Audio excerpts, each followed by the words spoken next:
জুলাই গণঅভ্যুত্থানে চাংখারপুলে ৬ শিক্ষার্থী হত্যা মামলার রায় আজ আন্তর্জাতিক অপরাধ ট্রাইব্যুনাল ১-এর চেয়ারম্যান বিচারপতি মোহাম্মদ গোলাম মুর্তুজা মজুমদারের নেতৃত্বাধীন ৩ সদস্যের বিচারিক প্যানেলে এই রায় ঘোষণা করা হবে। প্যানেলের জন্য ২ সদস্য বিচারপতি মোহাম্মদ শফিউল আলম মাহমুদ এবং অবসরপ্রাপ্ত জেলা এবং দায়রা জজ মোহাম্মদ মুহিতুল হক Enam Chowdhury.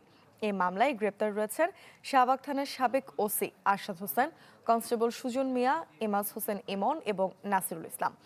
Furniture just smarter, JMG furniture. এছাড়া আসামিদের মধ্যে পলাতক রয়েছেন সাবেক ডিএমপি কমিশনার হাবিবুর রহমান, ডিএমপির সাবেক যুগ্ম কমিশনার সুদীপ কুমার চক্রবর্তী, রমনা অঞ্চলের সাবেক অতিরিক্ত উপকমিশনার শাহ আলম এবং রমনা অঞ্চলের সাবেক সহকারী কমিশনার মোহাম্মদ ইমরুল। ২৪-এর আন্দোলনের আইন শৃঙ্খলা বাহিনীর বিরুদ্ধে আন্তর্জাতিক অপরাধ ট্রাইব্যুনালের এটি প্রথম রায়। জুলাই আগস্ট হত্যাযজ্ঞের মামলার দ্বিতীয় রায়।